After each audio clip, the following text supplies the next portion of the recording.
नमस्कार मंडळी, वारेकर किचनमध्ये आपलं खूप खूप मनापासून स्वागत आहे। आज आपल्याला बनवायचं नारळी भात। तर चला आता बनवूया आपलं नारळी भात। त्यासाठी काय काय साहित्य लागतं आणि तो कसं बनवायचा त्यासाठी व्हिडिओ शेवटपर्यंत नक्की बघा। सर्वप्रथम इकडे 1 ग्लास तांदूळ घेतले। हा बासमती राईस आहे। ते स्वच्छ धुवून घ्यायचे आणि 15 मिनिटं भिजत ठेवायचे। तर एक तूप घेतलंय मी, 2 चमचे तूप घेतलंय।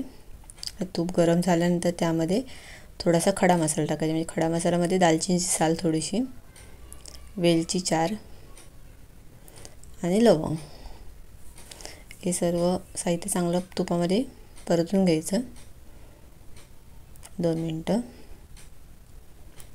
त्याच्यानंतर काजूची वरची साल काढून टाकले मी आणि ते काजू, एका काजूचे मी 2 भाग केले। असे 7-8 काजू घेतलेत मी।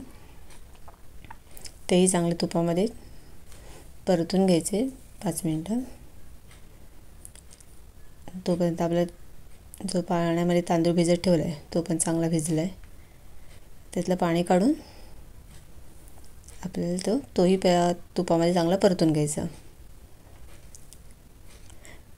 तुपामध्ये परतेपर्यंत जर तुम्ही चॅनल नवीन असाल तर नक्की सबस्क्राइब करा।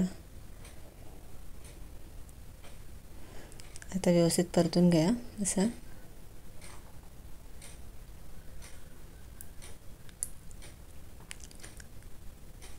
त्याच्यानंतर आता 1 ग्लास पाणी ओतायचं,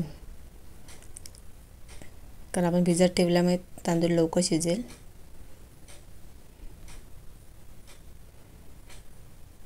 जर तुम्ही कुकरला लावणार असेल तर 1 शिटी बास होईल याला। व्यवस्थित मिक्स करून घ्यायचं पाणी ओतल्यानंतर। आणि तोपर्यंत आपण जरा इथे मी सुकं खोबरं घेतलंय आणि साखर 1 वाटी, बारकी वाटी छोटी वाटी साखर आहे। ते मिक्सरला वाटून घ्यायचं आपल्याला, बघा असं जाडसर असं। आता भात पण आपला झालाय तर त्याच्यामध्ये मिक्स करायचं। जे आपण मिक्सरला लावलं सुकं खोबरं आणि साखर, तुम्ही असंच टाकू शकतात, पण मिक्सरला लावलं तर चांगले आहे। ते मिक्स करून घ्यायचं व्यवस्थित। मिक्स केल्यानंतर 5 ते 10 मिनिटं गॅसवर तसंच ठेवून द्यायचं। अशी रेसिपी नक्की ट्राय करा। ट्राय केल्यानंतर भात कसा झालाय हे कमेंट बॉक्समध्ये नक्की सांगा। हा बघा आपला झाला नारळी भात तयार। व्हिडिओ बघितल्याबद्दल धन्यवाद।